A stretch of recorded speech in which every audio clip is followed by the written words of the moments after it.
Hey, thanks for clicking on the video. Today was the long-awaited release of Lotus-Eater, the first ever Void Rocket Sidearm. And this addition to the family actually means we now have one legendary Rocket Sidearm for every element. But with that said, up to this point, it's felt like each upcoming Rocket Sidearm was going to be the new king, and Lotus-Eater is no different. With an extremely powerful perk combo and overall strong perk pool, Lotus-Eater is easily a must-have. But in this video, we'll be looking at every piece of this new weapon, the perks, the origin trait, and of course, what god roll you should be hunting for. Also, Lotus-Eater is in fact the Nightfall weapon, so make sure you get out there and start grinding double drops this week as soon as you can. And then one more note, there are timestamps down below for your viewing pleasure, and if you enjoy this video or find it helpful, subscribe so you don't miss my future videos, which include builds if you're into that. But now getting started, the perks on Lotus-Eater are as follows. In the third column, it gets Strategist, Feeding Frenzy, Repulsor Brace, Shoot to Loot, Beacon Rounds, and Reconstruction. And in the fourth column, it has One for All, Stabilizing Rounds, High Ground, Reverberation, Withering Gaze, and Adrenaline Junkie. Now, I know that there is one very obvious god roll present, but this Rocket Sidearm has more than just one perk combo going for it, especially when we consider synergies outside of the weapon. So with that said, what perks actually intrigue us? Well, in the third column, Strategist, Repulsor Brace, and Shoot to Loot give us something to think about. Starting with Strategist, this is a standard perk that refunds class ability energy on kills. We can see that in action here as each kill gives us about 10% of our Phoenix Dive back. This perk is a great one that can pretty much fit into any build. It's not game breaking, but definitely very useful. But another reason why I'm bringing up Strategist is that the perk has some synergy in the artifact, although we'll cover that later in the video, again, timestamps down below. As for base Strategist, just by itself, nothing else included, it is a good standard perk. But back to the list, I next want to talk about Shoot to Loot. Mainly though, because it's just a wacky perk to find on a Rocket Sidearm of all weapons. A very coveted perk combo on primaries is Shoot to Loot plus Explosive Payload. But Rocket Sidearms already do AoE damage, so you should be able to use this to grab ammo and orbs with a lot of ease and have that other perk for anything you want. Or at least that's what we were hoping for. This perk, Shoot to Loot, on Rocket Sidearms straight up sucks. If you don't hit the brick or orb directly, the AoE damage doesn't get taken into account. And even with the Rocket Sidearm's weird flight path that kind of zigs through the air, it's actually kind of hard to guarantee you hit what you're aiming at. I mean, honestly, you're seeing it in action, this is not something that's worth using. But that jank aside, we are now on to the honest main attraction. Repulsor Brace rolls on this weapon. This perk plainly states, defeating a void debuff target grants an overshield. You can see it happen here as any kill on a debuff target gets us a full overshield.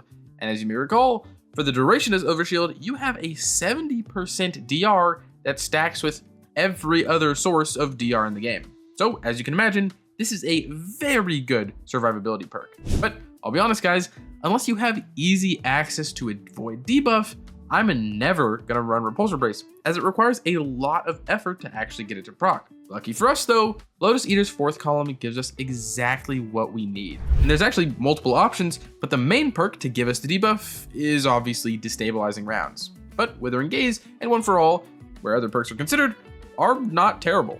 One for All is a nice 35% damage bonus that is exceptionally easy to proc due to Rocket Sidearm's explosive nature, that meaning 2 to 3 enemies being hit in one shot isn't hard to do. So if you didn't want to build into Void 3.0 and debuffs, One for All is a good alternative. But for the Void 3.0 perks, Withering Gaze and Destabilizing Rounds actually do different things. Withering Gaze is going to be the less popular option, as this perk only weakens enemies for 6 seconds at a time.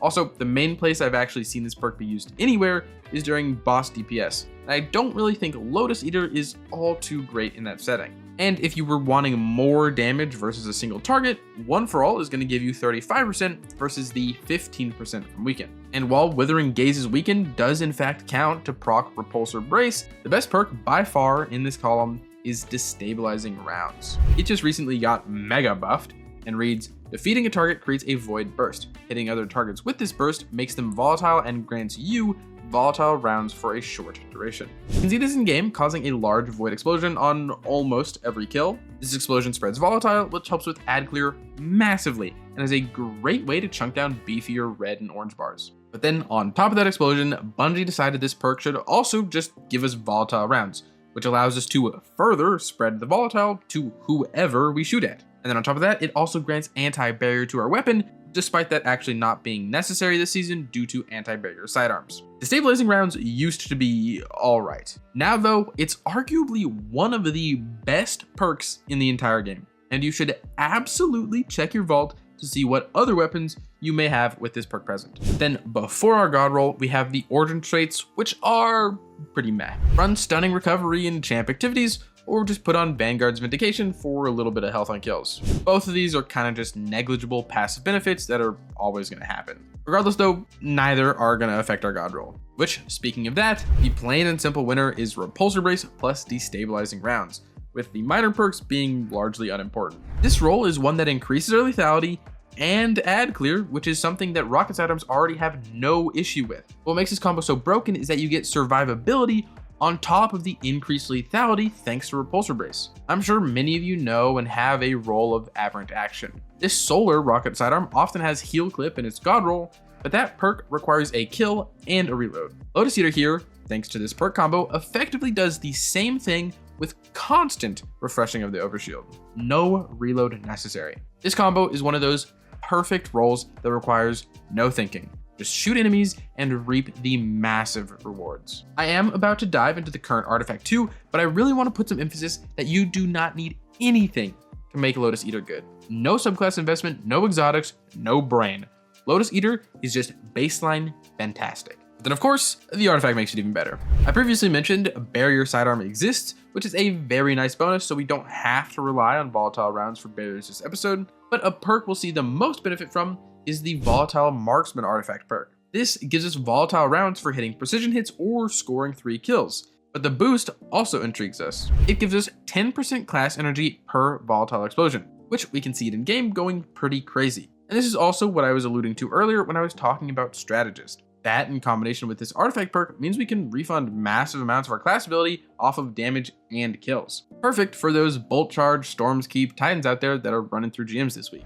Then after Volatile Marksman, Maligned Harvest means our Lotus-Eater will also be able to weaken simply after causing enough volatile explosions, and then we can transition that into Void Flux, but honestly I wouldn't because Destabilizing Rounds will be spreading that volatile on its own, so it's a bit overkill. Again guys, this artifact is wholly unnecessary to make Lotus-Eater good. The standard god roll and its slight variations are more than enough to make Lotus-Eater a meta option. But then there's the big question, is Lotus-Eater the best? And to answer that, I'll soon release a dedicated video comparing each sidearm to one another, and maybe even drop a tier list. And with that, I think that's everything I wanted to say in this video. Thank you so much for getting to the end of this video. Your viewership means a ton. The launch of Act 2 was absolutely crazy with so many bugs, and I've actually been really enjoying Destiny recently. Tomorrow or the day after, I should have a Guardian Games guide going up if you're curious about the weapons or how to best engage with the event, so stay tuned for that. But now, if you want to support me, support the channel, a like, a comment, a subscription goes a very long way. If you want to support me and support the channel, but you can't think of a comment down below, Lotus-Eater. And with that, as usual, I hope you are having a great day, and I hope to see you around.